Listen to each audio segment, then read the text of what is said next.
მწერალთა სახლი. შემეცნებით საგანმანათლებლო პროექტი რადიო კინო და სტუდია კოცსი წარმოგიდგენთ. რევას კვერენჩხილაძის წიგნს საბუთები ღაღადებენ. პროექტი მომზადებულია სტუდია კოცსის ბაზაზე.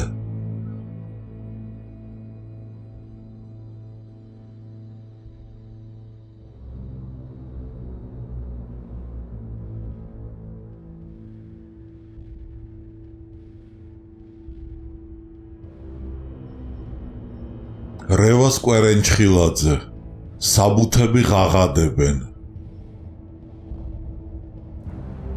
წიგნში წარმოჩენილია დამოუკიდებლობის მოპოვების 1918 წლის სიხარულთან ერთად მისი მოვლა პატრონობის მოწოდებანი და გარემოებანი. დამოუკიდებლობის სულისკვეთება და ამის გამომხატველი მიმართვები, პუბლიცისტური წერილები, დაბეჭდილი თუ ზეპირად გავრცელებული ლექსები, ამბები. დამოუკიდებლობის დაკარგვის 1921 წლის ტრაგიკული გარემოებანი.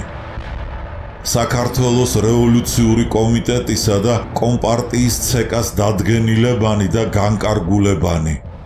პარტიის ხელმძღვანელთა აღიარებანი. შინ სახკომის მუშაობის მეთოდების მამხილებელ დაკითხვათა ოქმები თუ სხვა საიდუმლო მასალები. მისივე მუშაკების განამხელი. შინ სახკომის ფარული თუ გაშიფრული აგენტების, დამსმენთა და პროვოკატორთა შეტყობინებანი. რეპრესირებულთა მონათხრობი. განცხადებანი შინაგან საქმეთა კომისრისა და პარტიის ცეკას სახელზე. საპატიმროდან მოწერილი ბარათები და ნაპატიმრალი ლექსები. საქართველოს მწერალთა კავშირის დიდხანს გასაიდუმლოებული სტენოგრამები, პარტიული ცენზურის დადგენილებანი.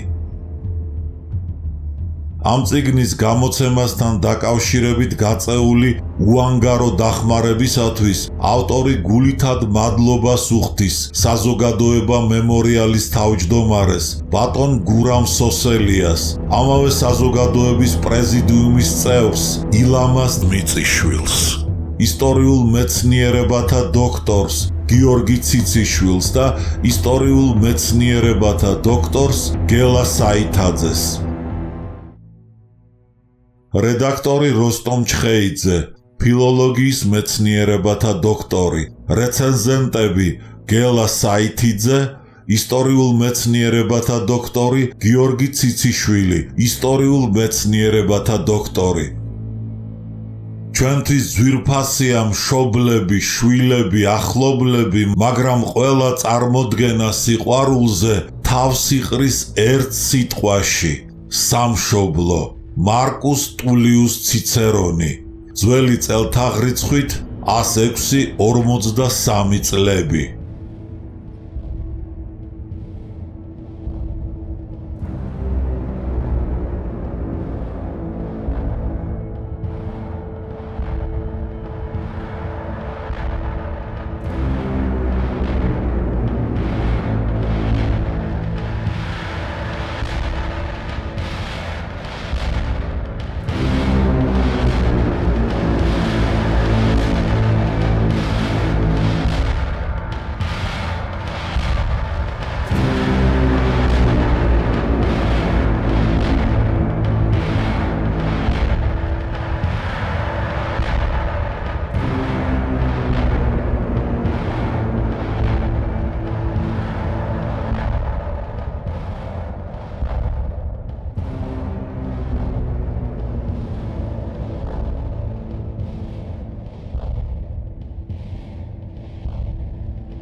თავი მეორე. ქართველ მოღვაწეთა ძალისხმევა ხალხის შესაკავშირებლად. თავი და თავი ძალ აერისა მის ძალთა შეგროვებასა და კონცენტრაციაშია. არჩილ ჯორჯაძე. ვინც ცოცხლობს საქართველოს იდეით, მას მარად მისი მთელობა უნდა ახსოვდეს. მხოლოდ მაშინ გამობრუნდება მისი ჯანმრთელობა. გრიგოლ რობაქიძე. თავისუფლების მოსაპოვებლად, დამოუკიდებლობის მისაღწევად აუცილებელი იყო ხალხის ერთიანობა. აქაც ერთ-ერთი პირველი, ვინც ეს 1916 წელს საქვეყნოდ განაცხადა, გახლდათ ჩვენი ცნობილი ეროვნული მოღვაწე ექვთიმე თაყაიშვილი. ჩვენისთანა პატარა ერისათვის კიდევ უფრო საჭიროა შეკავშირება ყოველგვარ საქმეში, ვიდრე მრავალრიცხოვანი ერისათვის. ჩვენი დრო პატარა ერების ყოფნა არ ყოფნის დროს არის. ამიტომ ჩვენ გვმართებს მჭიდროდ შეკავშირება და სიფხიზლე, რომ საქვეყნო ქარტეხილებმა არ აღგვგავოს ძირიანად. დაკნინება, დაქუცმაცებულობა და ერთმანეთის გაუტანლობა ჩვენი ისტორიული სენია. საქართველო იმდენად მტერს არ დაუქცევია, რამდენადაც შინაურმა დაგსაქსულობამ დააქცია. ეს ისტორიული სენი ახლაც თან გვახლავს, მაგრამ სხვა რიგად იჩენს თავს. ეს არის ჩვენი ერთმანეთის გაუტანლობა, სხვადასხვა პარტიებისა და ჯგუფების სასტიკი ბრძოლა, გაუთავებელი ლანძღვა გინება პოლემიკაში, ერთმანეთის დამცირება. თუ ჩვენ მთავარ საკითხში ვერ შევთანხმდებით, ვერც რამეს თვალსაჩინოს გავაკეთებთ. ჩვენი დრო კოლექტიური ძალის და კოლექტიური მოქმედების დროა. რაც გინდა ნიჭიერი და მხნე იყო თითოეული ადამიანი, ის შეუკავშირებლად, სხვის დაუხმარებლად ფონს ვერ გავა. იმ დღეებისათვის ხომ ძალზე საჭირო და საშურო იყო ერთიანობა, დღესაც არანაკლებ გვესაჭიროება. დღეს ჩვენი ხალხის ერთიანობას ხელს უშლის ერთი არასასურველი მოვლენა. ჩვენი ხალხის ესა თუ ის ნაწილი, ამა თუ იმ ლიდერს ყველაზე საუკეთესოდ მიიჩნევს. მხოლოდ მას ცნობს და აღიარებს ისე, რომ თავს არ იწუხებს, მიუკერძოებლად გაერკვეს იმ წინამძღოლის მოღვაწეობაში, რა უფრო მეტია ქვეყნისათვის, სასიკეთო თუ საზიანო მომტანი ნაბიჯები. ასე მისტირის ქართველების ერთი ნაწილი ნოე ჟორდანიას, მეორე სტალინს, მესამე ბერიას. არც ახალ ლიდერებს აკლია დაუფიქრებელი მომხრეები. ეს თავისთავად დასაგმობი მოვლენაა, მაგრამ გაცილებით საზიანოა მისი მეორე მხარე. ერთი ლიდერის მომხრე ჯგუფის დაპირისპირება მეორე ლიდერის მიმდევართა ჯგუფთან. ანუ ხალხის დაგსაქსვა, ხოლო როგორც ჯერ კიდევ ძველი ლათინები ამბობდნენ, გამარჯვება იქაა, სადაც თანხმობაა. თუ ამას დავუმატებთ გათიშულობის სხვა გამოვლინებას, ამის გამოა, რომ მე-20 საუკუნეში დამოუკიდებლობის მეორეჯერ გამოცხადებისას ჩვენი ხალხიც და მისი ხელმძღვანელებიც ერთმუშტად შეკრული ვერ შეხვდნენ განსაცდელს. აი რა მოაქვს წარსულ შეცდომათა გაუთვალისწინებლობას. სულ მალე, ვინც ასე აუცილებლად მიიჩნია ერთიანობა და საჯაროდ განაცხადა, რომ ქართველი მწერლების ერთ შემოქმედებით ოჯახად გაერთიანება იქნებოდა ხალხისათვის თავისუფლების მოსაპოვებლად, საჭირო ერთიანობის მაგალითის მიცემა, გახლდათ ახალგაზრდა პოეტი ტიციან ტაბიძე, ერთ-ერთი ლიდერი ცისფერყანწელებისა, რომელსაც უკიჟინებდნენ, თქვენ მხოლოდ ლექსის სრულყოფაზე ფიქრობთო. მაგრამ ფაქტია, რომ როდესაც ქართველი ერის ბედის შემოbrunების ჟამი დადგა, ერთ-ერთი პირველები სწორედ ცისფერყანწელები აღმოჩნდნენ. ჩვენს მომავალზე საქმიანი ზრუნვა რომ დაიწყეს. საერთოდ კი რატომ მოვიკოჭლებთ ამ საქმეში? ამ თითქოს უბრალო თვისების, ერთიანობის არქონამ ხომ ბევრჯერ უკუღმა წაიყვანა ჩვენი საქმე. ერს ესაჭიროებოდა წინამძღოლი, მაგრამ ისეთი მოღვაწეები, რომელსაც ერის მამობის გაწევა შეეძლოთ, იმ დროისათვის აღარ გვყავდა. იმ პარტიების მესვეურთა წაქეზებით, რომელთა ინტერნაციონალიზმი აზრთა ბრძოლაში ვერადავერ სჯობნიდა ილია ჭავჭავაძისა და მისი გუნდის ეროვნულ მოღვაწეობას, 1907 წელს ილია ფიზიკურად მოსპეს. 1912 წელს იაკობ გოგებაშვილი გარდაიცვალა. 1915 წელს აკაკი წერეთელი და ვაჟა ფშაველა გაგშორდნენ. ილიასა და ამ სამეულის შემცვლელი მათი ფარდი მოღვაწეები არ ჩანდნენ, თუმცა ღირსეული ქართველები არც თუ ცოტა გვყავდა. ამიტომ საზოგადოებამ დაიწყო ფიქრი ერის კოლექტიური წინამძღოლის გამოსანახავად. კავკასიის სამეფის ნაცვლოს ქართველ კულტურულ განმანათლებელ საზოგადოებათა კავშირში რწმუნებულთა კრებაზე ექვთიმე თაყაიშვილის გამოსვლის სიტყვები რომ გავიმეოროთ, დადგა კავშირთა და კოოპერაციათა ხანა. ჩვენი დრო კოლექტიური ძალის და კოლექტიური მოქმედების დროა. რაც უნდა ნიჭიერი იყოს თითოეული ადამიანი, ის შეუკავშირებლად, სხვის დაუხმარებლად ფონს ვერ გავა. არ მოგვეპოვება ისეთი დაწესებულება, რომელიც ხელმძღვანელობას უწევდეს ერს. და როგორც ითქვა, ასეთ საპასუხისმგებლო ჟამს ჩვენმა მწერლებმა ამ მიზნის განხორციელებისათვის ხელშეწყობად გადაწყვიტეს თავისი ორგანიზაციის შექმნა. ერის ასეთი წინამძღოლობის პრეტენზია არც თუ საფუძვლოდ გამოაცხადა ქართულმა მწერლობამ, რომელიც ქრისტიანულ სარწმუნოებასთან ერთად საუკუნეთა განმავლობაში ქართული იდეის, ქართული საქმის, ქართველთა ერთიანობის უპირველეს შემაკავშირებელ ძალას წარმოადგენდა. და აი 1917 წლის 6 აპრილს 22 წლის ტიციან ტაბიძემ გაზეთ საქართველოში გამოაქვეყნა ღია ბარათი მიმართვა ქართველ მწერლებს. მამული შვილნო და მოქალაქენო, დღევანდელი დღე და ორივე ეს სიტყვა გვავალებს.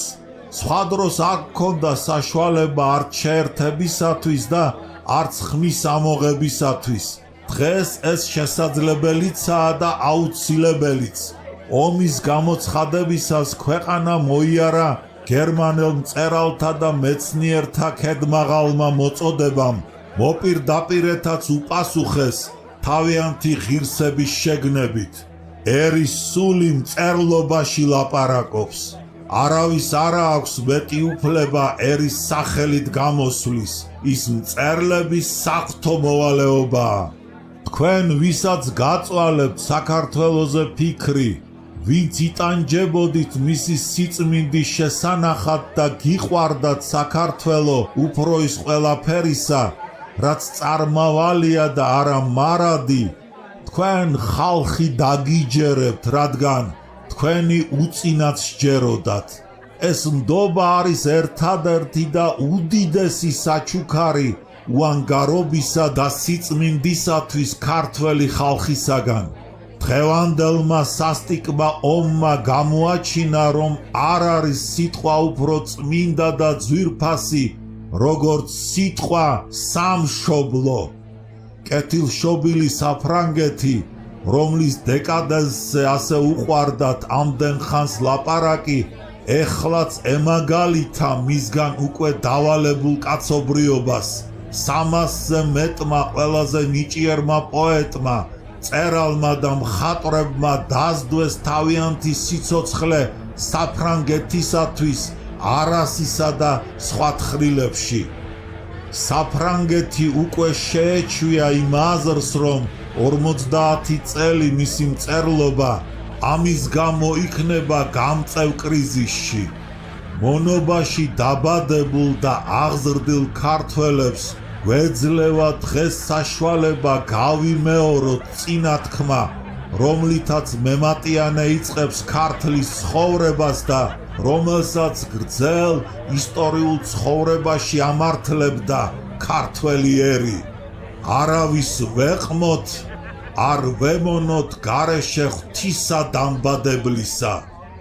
თავისუფალი და ბედნიერი საქართველო ჩვენ გვაერთებს დღეს, როცა ქალაქიდან ქალაქად, სოფლიდან სოფლად დადიან ალბათ სხვადასხვა პარტიის წარმომადგენლები და ერის ნებისყოფას ანელებენ კერძო ჯგუფური თუ სხვა მოთხოვნათა შერევით.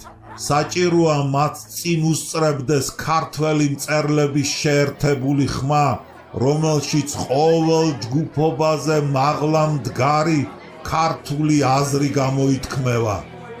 დღეს, როცა ხალხში რიგდება ალბათ უთვალავი ფურცლები და მოწოდებები, საჭიროა იყოს მოწოდება ქართველი მწერლების. მოყვარული გულით და ნიჭიერი ხელით დაწერილი ეს მოწოდება მონახავს ხალხის გულს.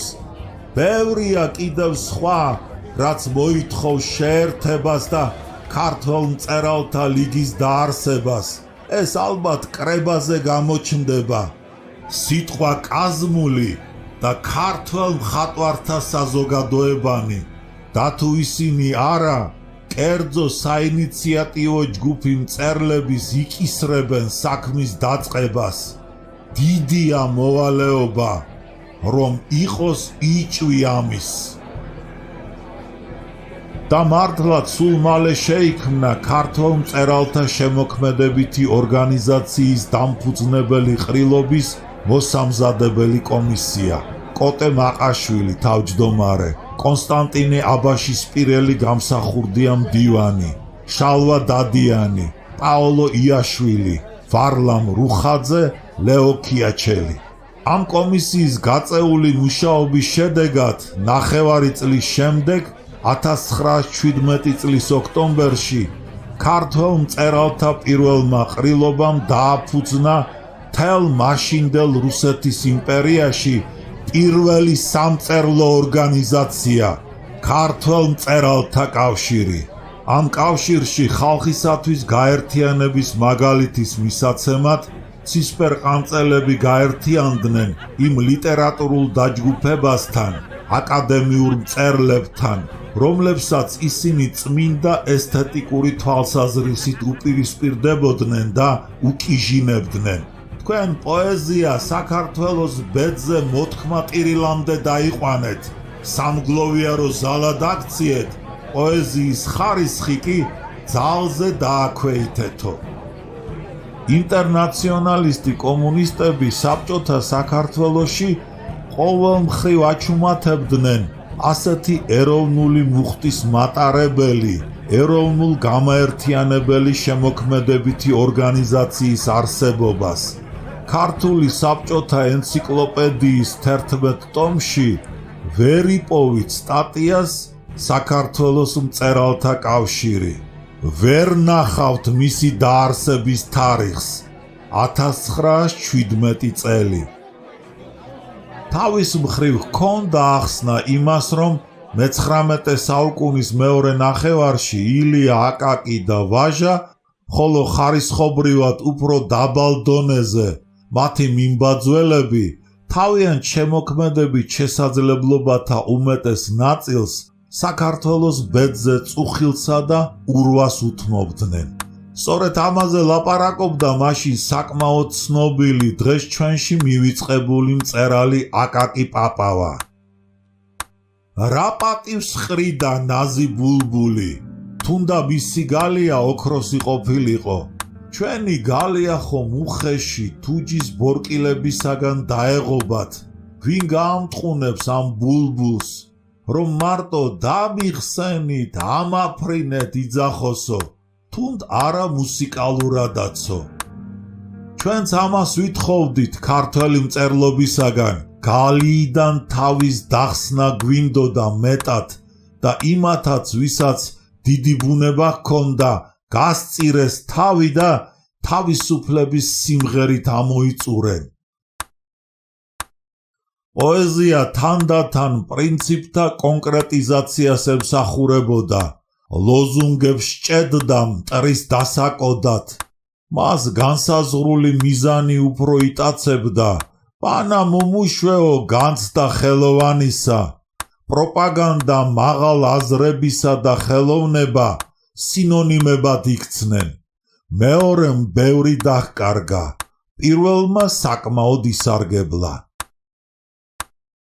პიროვნება წაიშალა, ინდივიდუალური ხელოვნება გაჰქრა და პოეზიაში ჯგუფობრიობამ დაიმკვიდრა.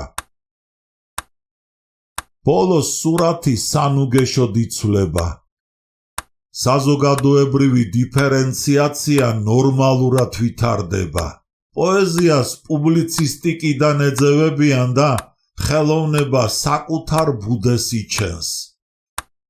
ახლა ვისხამთ ფრთებს, თვალს ვახელთ და ძნელია ბევრის მოთხოვნა, მაგრამ ერთი რამ აშკარაა, ძველი მანერის მწერალს ვერ მივიღებთ. მშრალი რიტორიკა წუთითაც ვერ გვატყვევებს.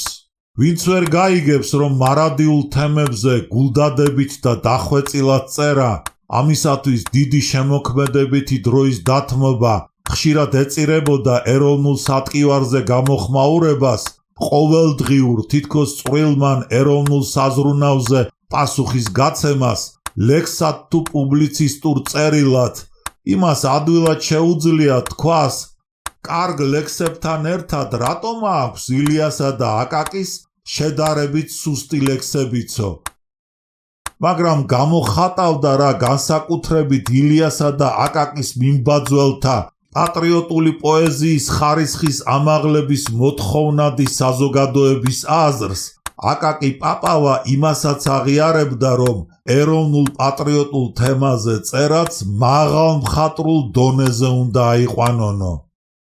მის მიერ ნასესხები ბულბულის თხოვნაში დამიხსენით, ამაფრინეთო, ნაგულისხმები ერისტყვეობიდან დახსნასა და თავისუფლების შენარჩუნებაზე წუხილი, ჩვენი ქვეყნის ყოფნა არ ყოფნის საკითხი, ჩვენისთანა მცირერიცხოვანი ერის მუდმივი თამდევი იქნება. ამიტომ ჩვენი მწერლობა ვერასოდეს ვერ აუვლის გვერდს ეროვნულ საკითხს. ესაა, რომ მისი ასახვა უნდა აიყვანოს ხელოვნების მაღალ ხარისხში და მასთან ერთად მარადიულ თემებსაც გაბედულად შეეჭიდოს. მაგრამ დაუბრუნდეთ 1917 წელს, ქართველ მწერალთა კავშირის შექმნას. ყრილობის გახსნისას მისი მომწვევი კომისიისა და ყრილობის თავმჯდომარედ არჩეულმა პოეტმა კოტე მაყაშვილმა თავისი შესავალი სიტყვით სწორედ გაერთიანებისაკენ მოუწოდა მწერლებს. ვერიდნეთ დანაწილებას, დაგსაქსვის შხამს, ნუ შევუშინდებით ჩვენში არსებულ ლიტერატურულ მიმართულებათა სხვადასხვაობას. ჩვენ ყველანი ძიების ხანაში ვართ, ვეძებთ ჭეშმარიტების და მშვენიერების მწვერვალებს. მიზანი ერთი გვაქვს, მხოლოდ მივდივართ საძიებლად სხვადასხვა გზით. ეს მიზანი გვაერთებს ჩვენ. საქართველოს ბედის შემოbrunებისა და ამ საქმეში ქართველი მწერლების დიდი მისიის შეგნებით გამსჭვალული, ეს მიმართვებიც მწერლებს ეკუთვნის. იოსებ იმედაშვილი, ჩვენი დრო დიადი ისტორიული ხანაა და საშვილიშვილო შეცდომებს ვერიდნეთ. მით უმეტეს, როდესაც გავლენიანი პოლიტიკური მოღვაწენი ყვანან, შადიმან ბარათაშვილის, დიდი მოურავის, ლევან ჟჯულის მდებელის და სხვათა მისთანათა შეცდომები აღარ უნდა განმეორდეს.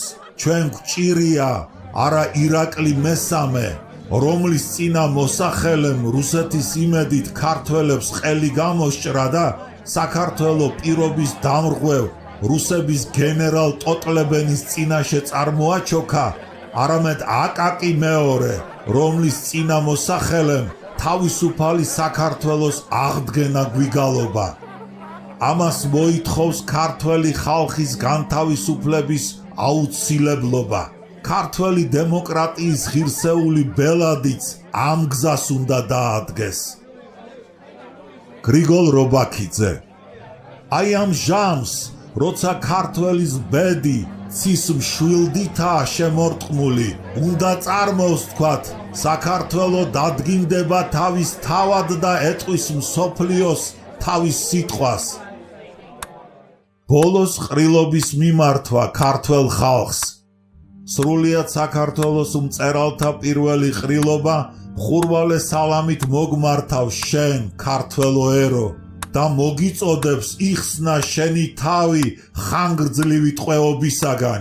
გააცოცხლო შენი ენა, აღადგინო შენი უფლება, რაინდობა და კეთილშობილი სიამაყე და ჩვენც მოგცე საშუალება ღირსეულად შევასრულოთ ჩვენი წმინდა მოვალეობა შენსა და უსაყვარლეს სამშობლოს წინაშე.